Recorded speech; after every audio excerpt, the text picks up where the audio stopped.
This is the Dealing Seconds podcast with your Cards and Beards crew. My name is Chris. And my name is John.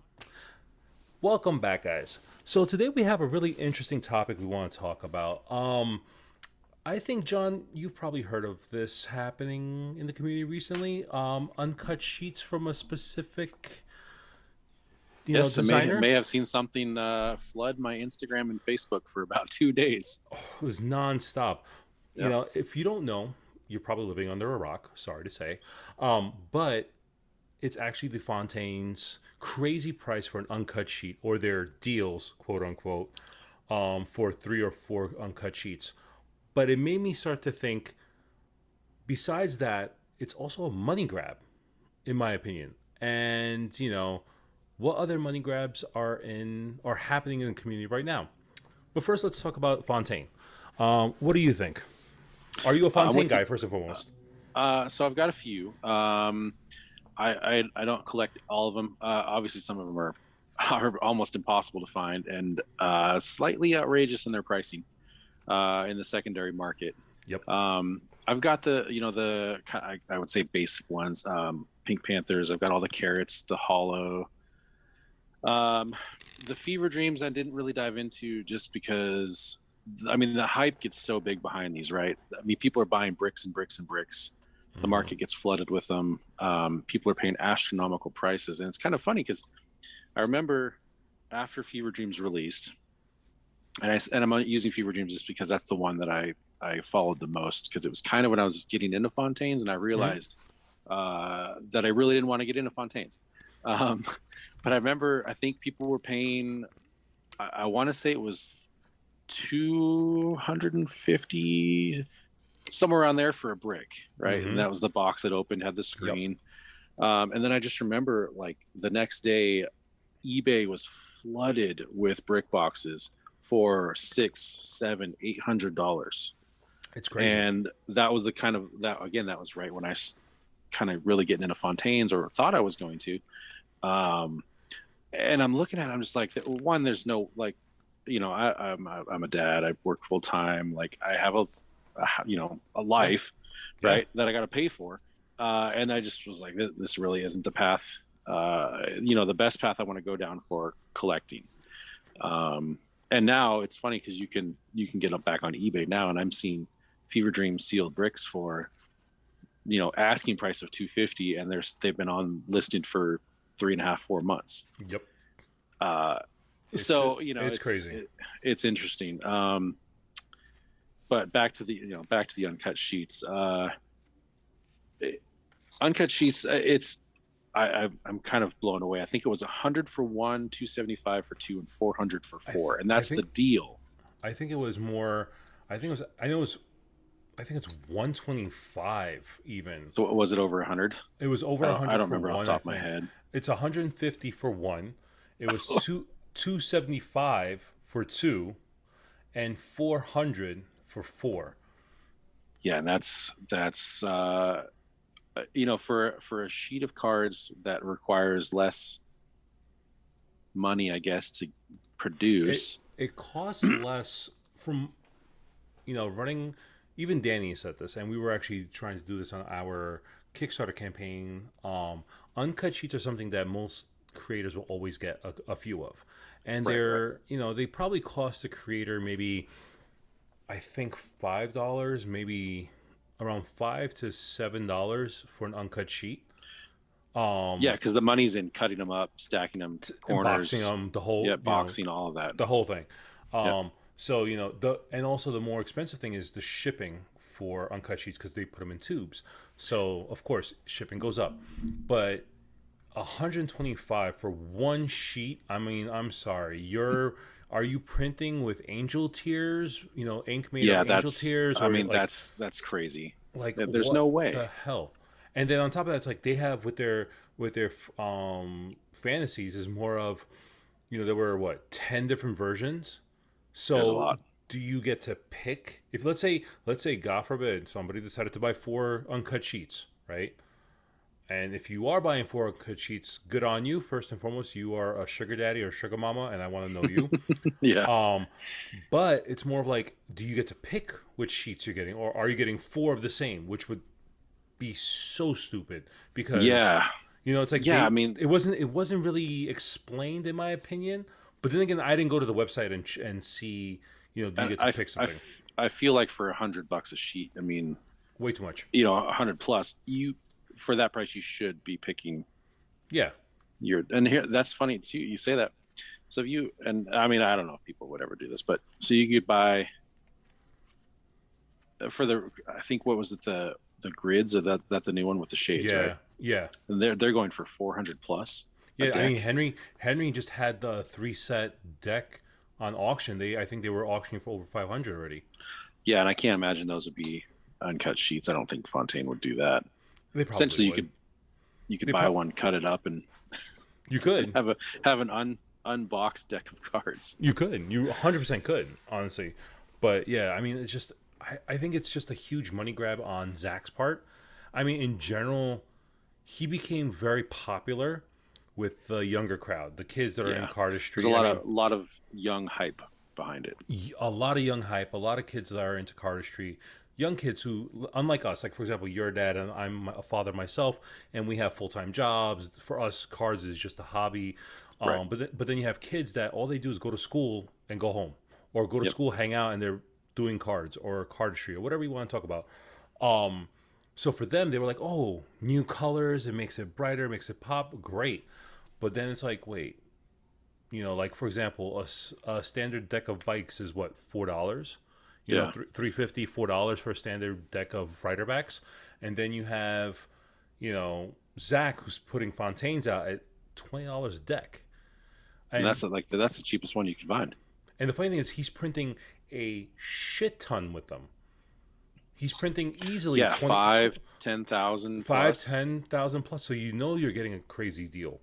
Like Oh yeah. a lot of times you see decks that are like on Kickstarter, for example, that are like $15 to $18, but they're only printing maybe 1,000 print run, maybe a 2,500 print run. Now you're probably paying $8 a deck there, to get them printed and tucked and everything. Is about costs you probably 8, but it's like you're printing tens of thousands of cards, and you're still charging 20. So where's the savings going? Oh, I know, in his Yeah. pocket. Yeah, that wallet that won't fit in his back pocket anymore. Yeah, it's like, really? And part of me, there's a part of me that sees it as a money grab. I mean, it is. I mean, shit, if Yeah. you're asking over $100 for an uncut sheet, there, you can't. You know what I mean? That's a money grab. But there's also people that buy it. Oh, 100%. So It's yes, I could it's the see it as a money grab. fanboys. It's Yeah, the but fanboys, but I mean, I guess he's riding that train while he can. I mean, good on them for doing it. Good on them, 100% for doing that. But it's just like, how much can you ride on that train? Because at what point does the kids that don't have a job and they want to get these new decks keep asking their mom and dad, "Hey, I need more money." You Yeah. know, it irks me that playing cards are getting into that situation where it's now. I mean, granted, designers become companies, and there's that whole debate of when does a brand become a hype brand. Yeah. So it's like, we all know Fontaine is a hype brand. We all know, whether you want to choose to say it or not, Fontaine is a hype brand, Yeah. 100%. Well, Um, that's what talking about when something becomes a hype brand. So, like you and like thousands and thousands of other people got into cards. One personal use, but Chris Ramsey, right? When he was small on YouTube, just doing some deck reviews and a few Yep. puzzles here and there. And then it was like a light switch was flipped, and it was boom, boom, videos, sponsorships, his new office, like all this stuff. And then now he's selling uncuts for 100 plus, Yeah. right? So I don't even know when, where that change happened. But that's a prime example of someone who started very small, and nothing to get, more power to him for doing it. But somewhere along the line, that bus drove by, and he hopped on it. Yeah. And It's- it totally changed. His channel completely changed. Interactions completely changed, Oh, and he kind of 100%. just went. 100%. And it was like you said, I mean, I remember watching him last year, and I was still watching some of his older videos, and that's how I fell in love with him. Like Yeah. the deck reviews, the decks that he was using, I was like, oh my god, this is amazing. And I'm just like, that's why I wanted to get more decks of cards. Yeah. But then Same. once, same thing, when I saw he started doing that new, the new office in Canada, and then also when he did the show, the Canadian show, with his Yeah. friend, with the magician friends that he has. Yep. I was like, wait, there you go, that's it. There goes the switch. Yeah, and it all flipped. All flipped, and then if you looked at like his first dot shop website, everything started getting more and more expensive. Yeah, I'm not paying $80 for a hoodie. No, That's no, insane. not gonna happen. 110 for an uncut sheet of first cards. Nope, not happening. And I'm just like, I'm sorry, But then it's like, okay, but then like you said, there are people who will buy this stuff because and they're fans, and you know what? That's all good. We're not there knocking always you. will be, Oh, we're not knocking you first and foremost, but we're just saying our more power to opinions. you. Exactly. We're just giving our own opinion of how we feel. Is it more of like taking advantage of an opportunity in the right way, or is it more like, hey, let me shit on the little guys that got me up here and let me milk them for all I can? Yeah, I think that one of the differences in that scenario is there's creators that have become big, right? Mm-hmm. Mm-hmm. But they haven't put out massive quantities of decks per year. And then there's people like Fontaine who became big, and now let's call it what it is. I think he's taken advantage of it. And Yeah. I mean, in the last year, how many decks has he released? A lot. Like Like, look at like I don't have enough fingers and toes. You know what I mean? No, it's nonstop. It's nonstop with him. But then you were saying, people that are hype brands that aren't crazy. For example, Orbit. Yeah. I mean, he came out with 2 decks recently, with this year, the Orbit Cardishikon and the Mac Lethal, and even then, they weren't pricey on his website. Yeah, I bought them. I think they're $17 a piece. 17 $17 a pop. I bought one of each just to have. Same. Yep, same. But he makes them available. He doesn't go, crazy, gonna throw out so many decks in a year, but he makes them available. Chris is one of those guys. He will always make them available. And he's like, you know what? I'm gonna make it when I make it. He's gonna, he will eat the cost of, getting it web press, doing his cards a certain way because that's how he likes them. But he doesn't overcharge, right? Which is what I appreciate. Oh, 100%. Yeah, he could, 100%. I mean, certain collabs that he had, like what he had with Aesop Rock and Mac Lethal now, it's like, granted, you could have overcharged 25 plus for those. Oh, yeah. But he didn't. Yep. I'm like... And that's why I like his decks, why I'll keep buying them. And yeah. And that's why, now, Fontaine's, I mean, honestly, like if we're being straight up, I can't afford, like, it's crazy. I think the grid deck, I think, is cool. The new series, and again, I don't follow Fontaine's really anymore, but that new set he put out with the grids in them, whatever they're called, I do like that set. It's definitely an eye catcher, and I really like the grids just because how they look. I'm never going to buy them. I don't want to pay $400 for a deck of cards, and if I do, you can guarantee it's not going to be for a Fontaine. No, for sure. You know what I mean? I mean, first off, I would never pay. First off, I would never pay that much for a deck of cards in general. Yeah, that's my truck payment. Yeah, seriously. But not just that. I mean, I use cards on an everyday basis. Like for me, there are very few cards I keep sealed, but even then, it's like I'll buy 2 of them to have one to use. Right. And it's not like I'm gonna keep it sealed at all times. Like if I wanted to, I can grab any deck off my shelf right now and I'll open it. Everything here out of all of this, the only things I wouldn't is probably some of my 300 or less run wonders, my 52 plus Joker, and that's about it. I'd open everything else. The only thing I wouldn't open is probably the if Octopus Kapam V2. Yeah, that is cool deck. I need to get that one still. I have that, and I have the book that comes with it. But other than that, I'll open up anything. I don't care. That's like almost all my gilded decks are always opened because I want to see them. I'm paying for them, so I might as well see what they are. Yeah, exactly. But I think that's the difference between collectors. There's always different kinds. People that buy to use, people that buy just for 100% on the shelf, and then there's the people who buy thousands and thousands, and they literally fill up an entire room with boxes and shelves, and Yeah. But, so I guess if it works for them, it works. But yeah, it's definitely exactly. It's a bit excessive. It is. I mean, but that also leads. That's a good segue, John, to lead us into like this next money grab topic I was going to talk about. which was, we were talking about how decks can be so expensive nowadays. Even on Kickstarter, decks are getting pricier and pricier and pricier. And we're not talking, Yeah. 12 to 15. We're talking 15 to 28, 30 plus. Yeah. And Yeah, I because think I 12 to think you know 15 who is about average now, about it's I think which is 15. reasonable. I think right now 15, the way the market is and the way, shipping costs are going, labor costs, gas, all that. I think 15 might be the new norm for the community Yeah. on Kickstarter. But I think you know where I'm going with this one, with the 30 plus deck. Um, and Yep. I will admit, I am a fan of this creator. I do have a lot of his decks. Yep. Same, I I guess. Yeah, I try. Um, but dear old Geo, third way industry. Yep. Um, I backed his Galaxia deck.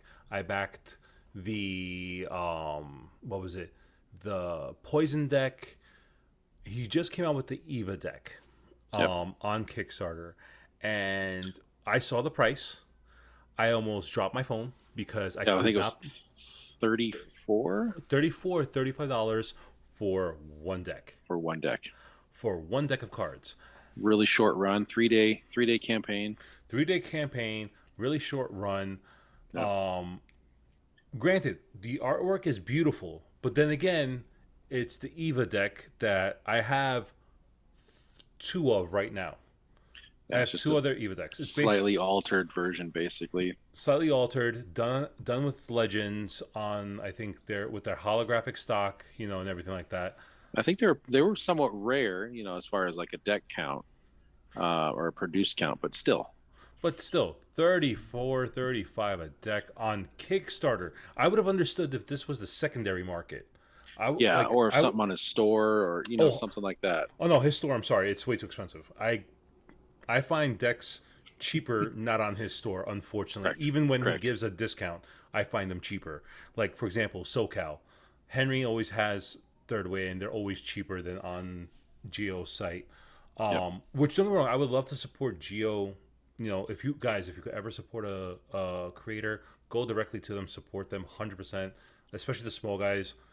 It's hard, but this is what they love to do. Support them if you can. But Henry, everybody knows Henry, so Yep.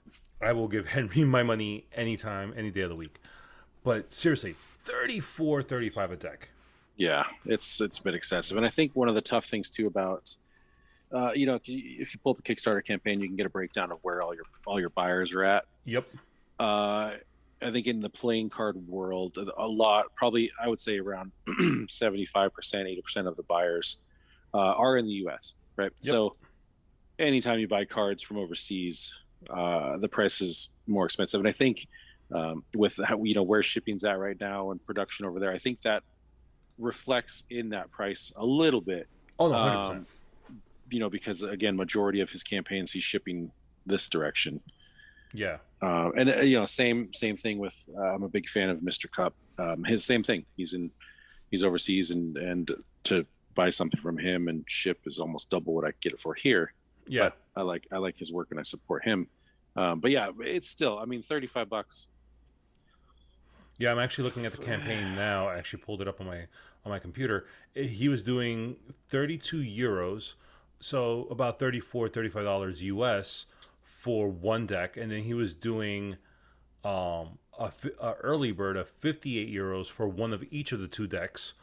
But then after that was 60 euros after the early birds for the two decks. Yeah. And then he was doing the uncut sheets. Now here's another money grab. Well, yes and no. He was saying 85 euros for the Eva uncut sheets, which is one of each, which is about 90 plus dollars. But you Yeah, get and two that's, cuts. yeah, you're getting two. You're getting two, but even then, still two uncut sheets, so it's about 40 something dollars a sheet plus shipping. It's like, sorry. Yeah. But don't get me wrong, I love Gio's work. I love his style, and to me, it's a great style. I just can't literally sit there and justify spending $35 for one deck of cards or Right. $34. It just makes no sense.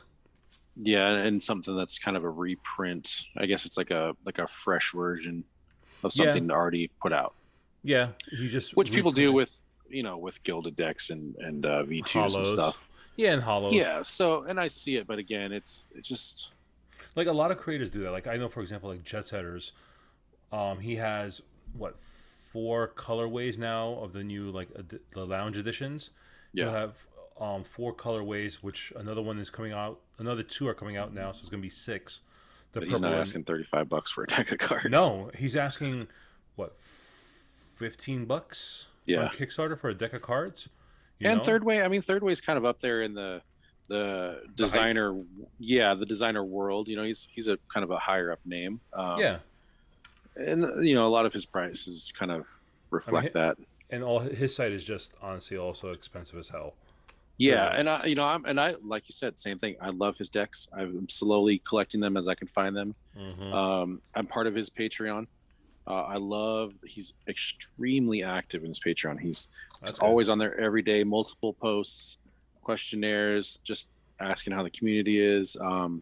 We get quarterly rewards from him That's uh, awesome. for Patreon. So, um, it's There's then that means that there's a bit of like a push and pull with that situation or give and take, so to speak. yeah, and Where he has a lot of patrons too on that. Like because he it's has a a pretty big following. yeah. So and on top of that, it's like okay, you have a big following.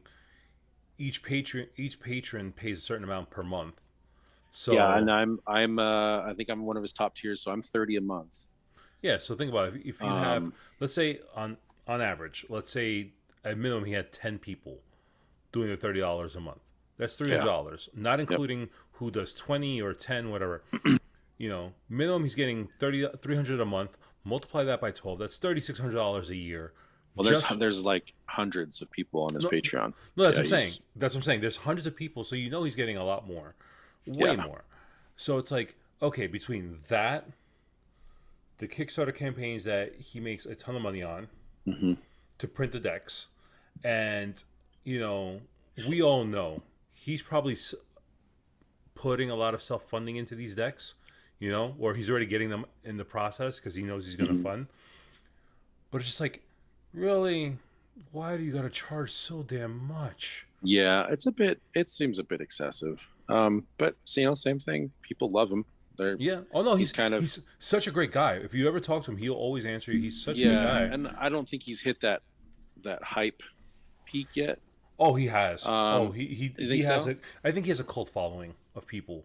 Oh, yeah. I mean, he does. Like King's Wild and everything has, but like there's a difference between I guess his hype and Fontaine's hype. You know Oh, what I mean? Like he's not a Fontaine level no, no, in no. his design. I don't think he'll ever get there because he still is a pretty humble dude.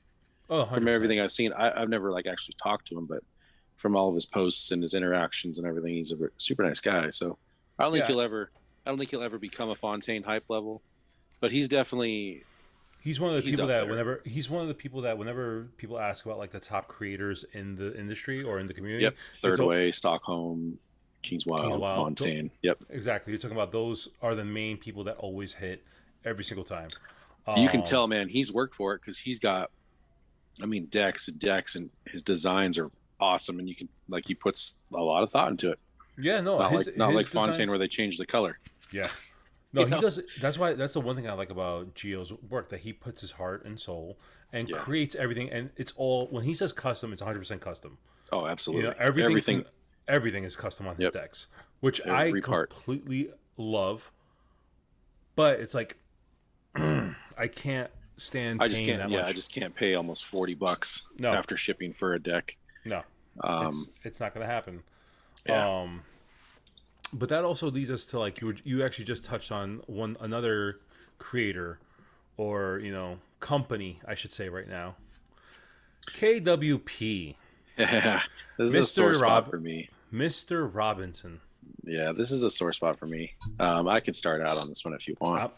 You are the man to talk about this one. I'm gonna let you take So, control of this.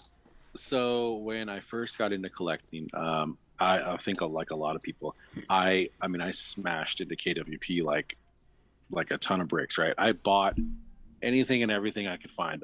I thought their decks were great. And that being said, Jackson is an awesome artist. I like his older work. I'll get into that in a few minutes here. So it caught my eye. I spent a lot of money. I talked to him quite a bit in the background on Instagram. I cut an Oz deck for him. That's at his house. Um, I was a subscriber. I this is last year before all the changes were made, but I was the Table Players Gilded. I was on the waiting list for the limited and gilded series. I was a standard sub. So I think I was like, dude, that's 100 plus a month in his decks, just in subscriptions. Um, Heavily regret it because it was interesting seeing in December he announced that they were switching their tiers and their whole subscription structure, right? And then every other day he was announcing something else, and then the whole oh hey, we found a shelf with a box full of extra decks that we didn't know we had. We're going to go ahead and release them to the general public. Oh, by the way, they're limited subscriber decks and they're extra gilded decks. And it was that's, to me, that is where I stop, right? So you can't tell me in your very organized warehouse I see every time on your weekly updates that there's a box on a shelf that you did not know what was in it. And oh, there happens to be an extra 80 decks of gilded whatever, Oz decks, for example. So the thing that really bugged me was I spent 8 months on the waiting list for the limited, sub, and the gilded. And keep in mind, this is after I'm already paying 100 plus for the other subscriptions, and I'm buying the crap out of everything else off his store. And then he comes out with, we got extra decks. So I sent an email to him. I didn't make it public or anything. It's gonna be public now. And I just said, hey, benefit of the doubt. All right, you found a box with cards. Great.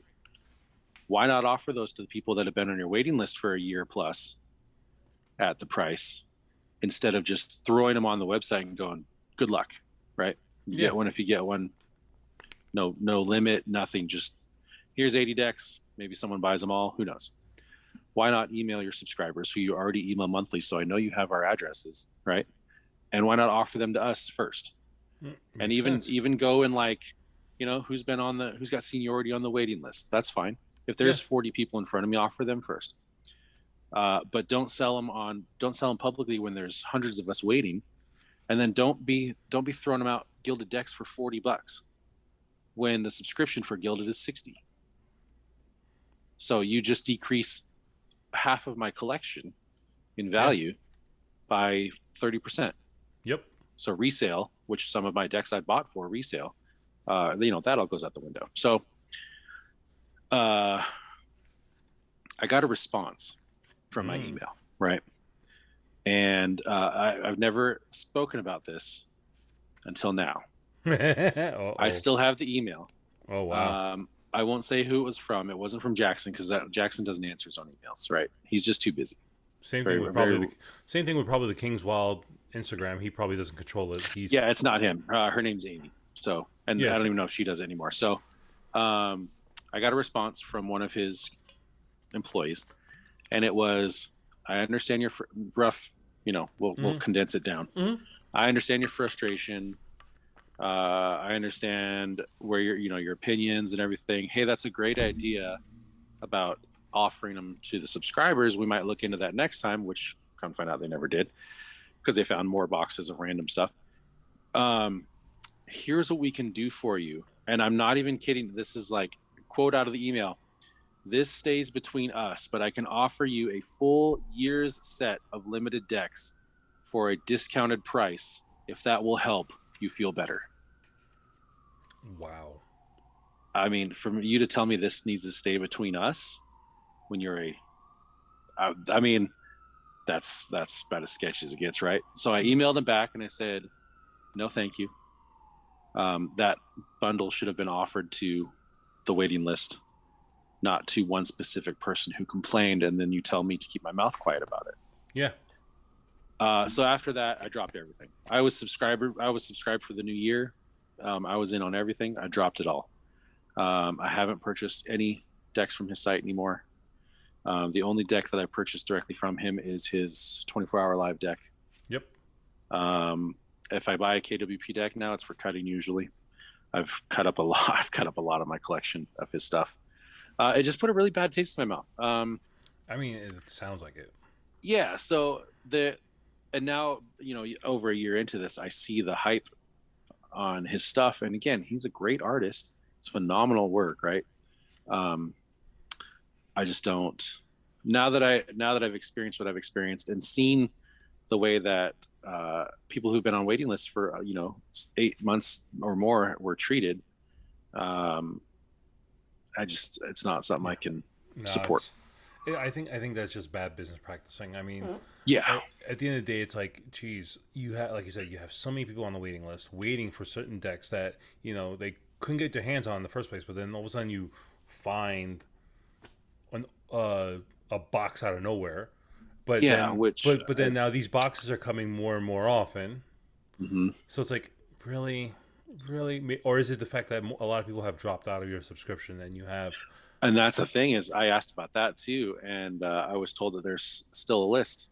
So I asked some of my other friends who were on their waiting list. I go, "Hey, you heard anything about like being bumped up the list, or like, no, we're still waiting." So it's not, if that's the other thing. If it didn't go to a subscriber because say they didn't pay their monthly bill, then it should be offered to the next guy in line, Yeah. right? So whether that's a Ugh. tab, a members only access tab, where you can see, hey, you guys are waiting, here's what's coming up, here's where you line up in the basically the running of if you can get it or not, and go Yeah. from there. So it's just, I don't know, something changed in the first of this year where they restructured a lot of stuff. They switched card stock. I think they Yep. went EPCC on everything. I started seeing, I think they were called out on one of their table players designs being a duplicate of someone else's deck. Hmm. Christopher Kramer actually made a post on it. Sorry, Chris, for throwing your name out there, but it was on Facebook where he did he does a fan of the day or whatever, and he had a fan of it, and one of his last comments was, "This deck reminds me of another deck, and I can't remember what it is." And then 2 days later, he made another post, side by side fans, identical. The only difference is they added the KWP logo on it. We're talking identical down to, I mean, everything, colors, tux box, everything. Nothing to do with King's Wild or anything. Table players deck, just complete duplicate of a whole nother one. And that was another thing where I was like, but this was a new designer. This is, January is when he handed over the table players line to a new artist, and she started designing them. Anyways, that's where we stand. Yeah. I'm just, at this point, I'm just venting, but it's with how the card industry is, word of mouth is huge, right? Oh, And 100%. it's just that, that can't happen. And I mean, I feel like Jackson probably he's not even aware of some of this stuff. You know what I mean? maybe not. I mean, honestly, sometimes it's like, does the phrase "ignorance is bliss," you know, go to a person like Jackson who has a company built on his artwork and on the Mm-hmm. cards that he produces? Like, I don't know how much of he could be ignorant to his company that he runs and he's the owner of. So it's like, but then again, I could be wrong. I could be completely wrong.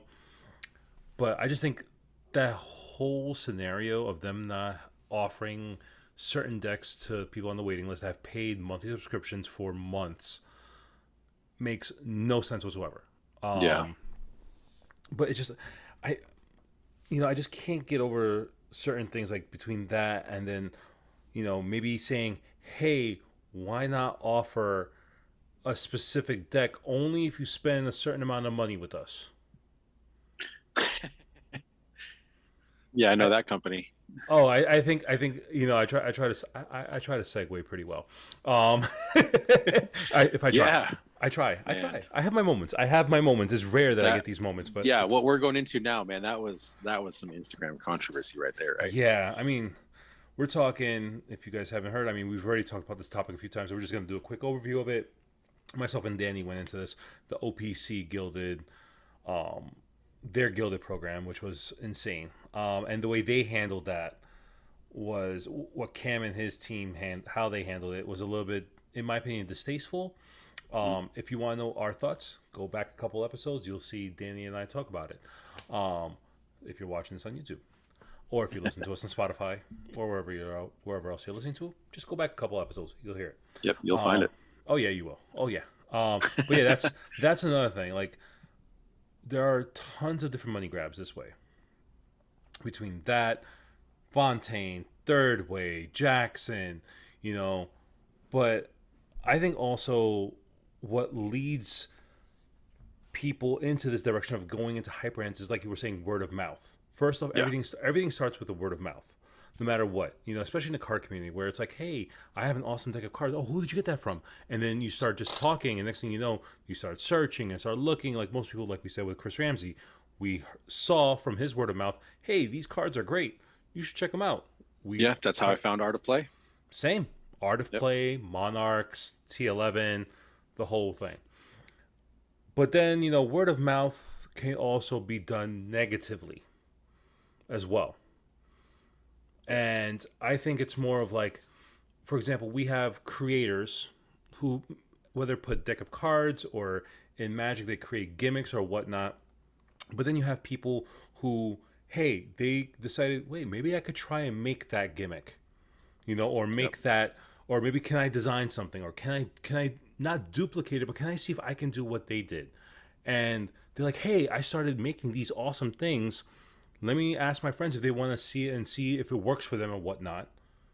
And that's great, you know, because Yep. now you have a friend who got into a hobby, not just cards, now doing a different hobby, you know, try to like reverse engineer a gimmick, you know, for you being an engineer, I had to throw that in there. Yep. Yep. I try. Yep. But it's great to have like it lets their mind start spinning in a certain direction and saying, "Hey, I did this. Can I try something else?" But then you have people in the community saying, "Hey, you should be actually talking to the actual creator of that. You know, if you're going to spend money, you should talk to the creator of that." But if a person's giving it to you for free as a gift, is that, you know, a money grab, or is that more like, "Hey, I just want to do something really nice for you. I'm not charging. Yeah. You know, I'm not trying to be a money grab here.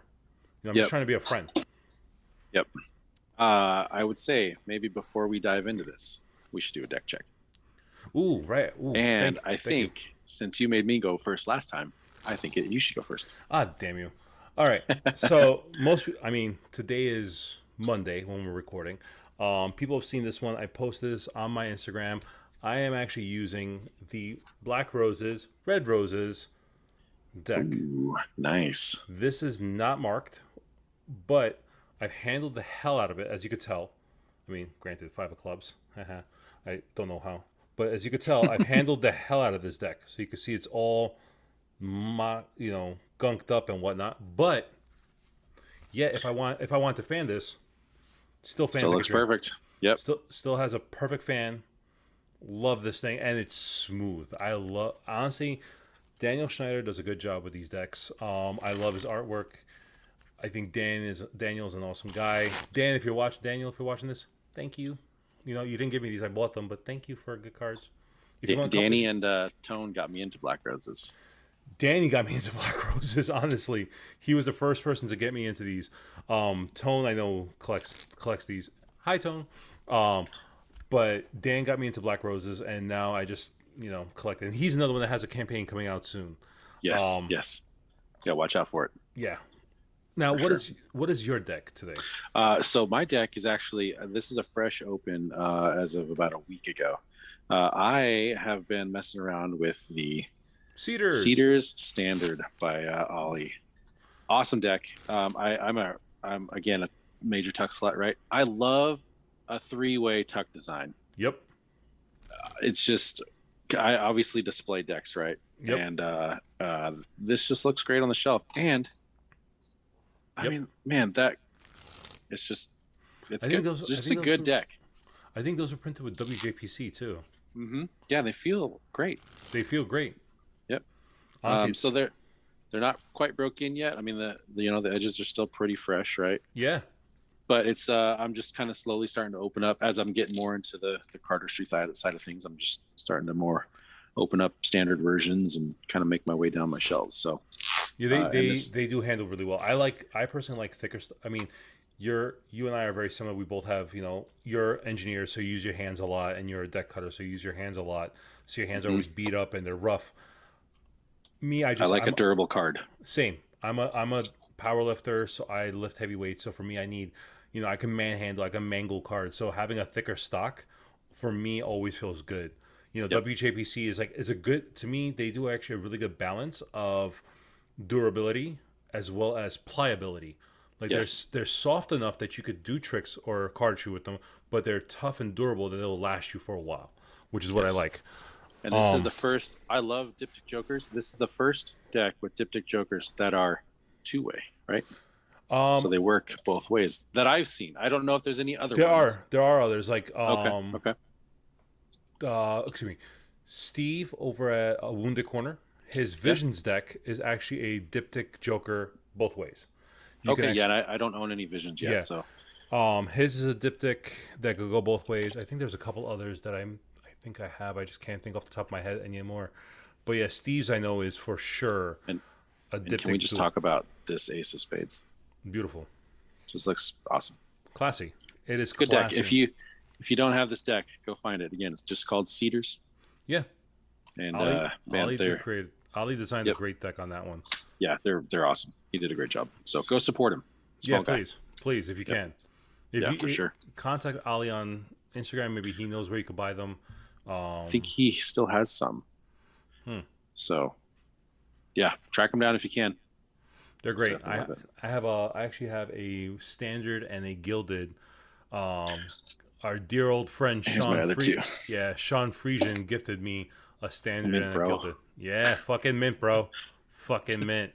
Um, he's an awesome guy. Awesome guy. Yeah. I actually, side note, I actually have to send him his package. I didn't do it today. I was going to do it today, but I got sidetracked. I have to do that this week. The Oddfellows, the P52 Oddfellows, I got those in. I pledged for a few, and then I helped pledge for him as well. So he got the big tier. So I have a box Yeah, about that thing is yay big. It's literally a brick.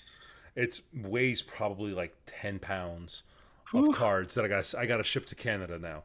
that's So fantastic. I mean, granted, That's I'm what in we New do though. York. That's what Yeah, we do. I don't mind at all. I do not mind at all. Sean's a Yeah. great guy. He's a great friend. So I have no So problem. that being said, that is actually a good transition to go back into what we were talking about. Supporting creators, as everybody knows, I'm a big. After the first year of collecting, I'm big into the small guys now, right? Yep.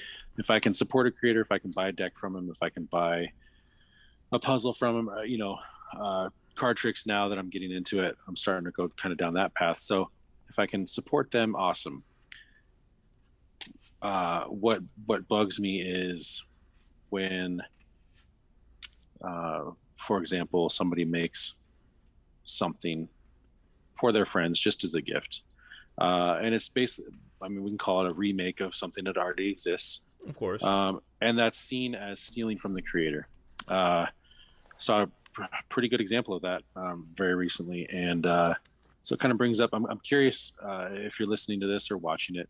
I want to know your thoughts, so let us know below what you think. But I'm curious what everyone's views are on this, because I understand both sides. I can see the idea that, hey, there's a guy out there who's kind of small in the world, and Magic is a small world, right? There's not really many big magicians.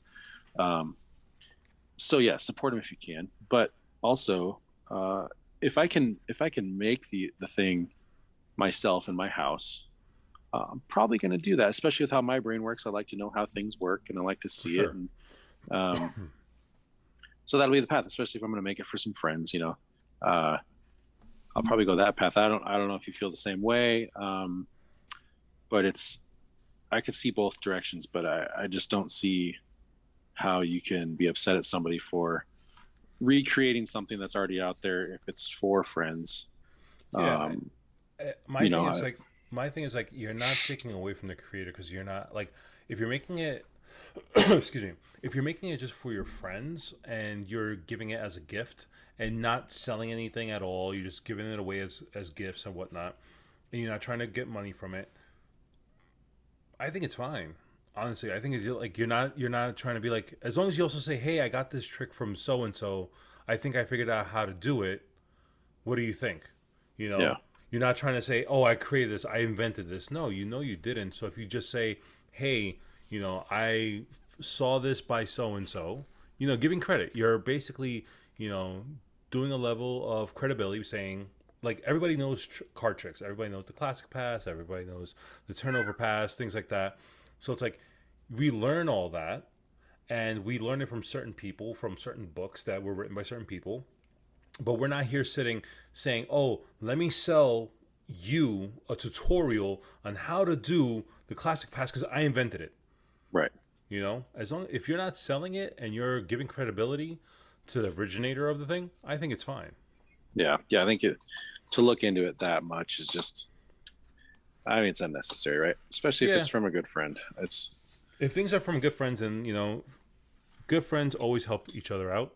yep. Hence, like me, I don't mind helping out Sean because he asked me to, for example, to get his Kickstarter for him because it's hard for him to get the stuff to Canada. So I don't mind getting it and shipping it to him. Perfectly fine. Yeah. No problem with doing that. Yeah. Um, I think it all comes back to, there's always those few people out there, no matter what yeah, what industry you're in or hobby you're in, or there's always going to be someone, something, that's going to be that, that direction yeah, towards their view. yeah, And that's kind of one of those things, you're just going to have to shrug it off, yeah. and it is what it is. But But that, also, but make sure also, you do give credit though, for if there is an idea out there you're sharing. So, but hey, I saw also, so and such do this, or so and such invented this, and here's yeah. my, Your view on your take on the situation, but then you yeah, go. It also goes to the fact of that old saying: "A rising tide raises all ships." So let's say someone sees this idea, says, "Hey, I got this idea from so and so. I think I did something, but let me show you what I did. Maybe I tweaked it a little bit better. That might be a little different. It's yeah, still I'm still telling you the originator is this, but here's my version of it." yeah, But then the originator might go and say, "Hey, that was actually something I never thought of. Let me see, can I tweak that now?" So it's like, does that also spawn the idea of innovating? Do you yeah, now a light switch go off, a bulb goes off, and goes, "Hey, maybe we could always do better." A healthy competition is great as long as it's a healthy competition, not saying, "Hey, don't get it from him because he's not doing this." Go to the creator, only go to the creator. It's like, really, yeah, really. But yeah. what can you do? What can you do? There's always negative. Sometimes nothing. Sometimes you just gotta shut up and just bite your tongue and be like, "All right, fine, gotta Yeah, deal with this shit now." yeah, But yeah, on that note, I think, John, that was our episode. I think we did. I think we yeah, talked a little bit about the special money grabs that we were talking about this week. yep, Hopefully, yeah, definitely the, you know, for those of you that have made it to this end part of the episode, next week we're gonna have a great guest. We're not gonna say who it is yet. We're gonna yeah, keep that a little secret. definitely want to stay tuned. Stay tuned. Follow us on Instagram. Follow our Instagram. Follow each of us on Instagram. All that will be linked into the show notes down below. Definitely give us a follow. If you have any questions, DM us or hit us up down in the comments below. Let us know whether or not you want to talk about any other money grabs that we didn't talk about. Maybe you have an idea of like certain other creators that are now money grabs. Let us know.